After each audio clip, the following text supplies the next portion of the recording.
You ask any educator what challenges you've had over the past year is a loaded question because we faced challenges during the pandemic that educators have never faced in our history.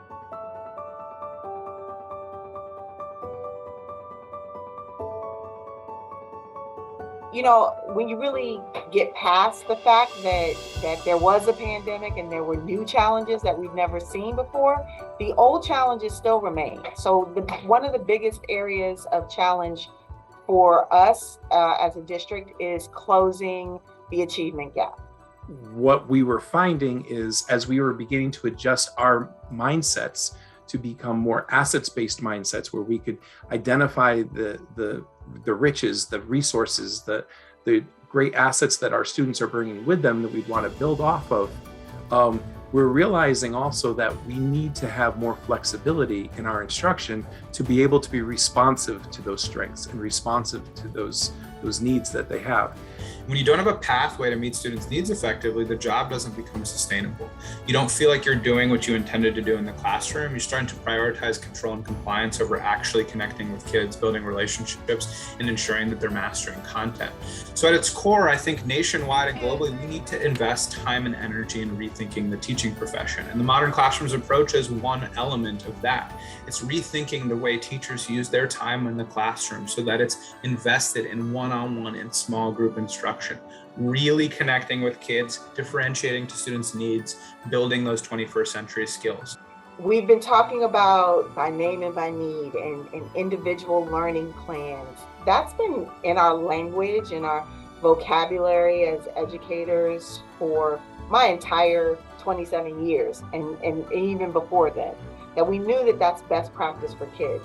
What we got stuck in are the structures that we've created over the years of a typical average classroom setting and not being able to break out of that. What we were finding is that teachers who were coming out of the training feeling that sense of their own sense of agency, that they did have a plan, they did have an idea, they did have tools to meet the needs of the students sitting in front of them and to build on what these students are bringing with them. So I would say that sense of agency for the students as well as the teachers has been a very encouraging thing. The problem was figuring out how to do it, and Modern Classroom gives you the how. We already knew the what, right? We also knew the why. We did not know the how, and that's the piece that Modern Classroom pulls together: the what, the why, and the how. And now you can actually function in a space where Tangi gets what she needs, just like Johnny does, and Sally does, and Jose does, and Malachi does. They all get what they need in that same space over time. And isn't that what learning's supposed to be? It's a continuum. We had an opportunity to go through the data that had been analyzed of teachers who've gone through the Modern Classroom virtual mentorship. But then also we had done a second round of surveys of teachers who to express interest either now or in the future.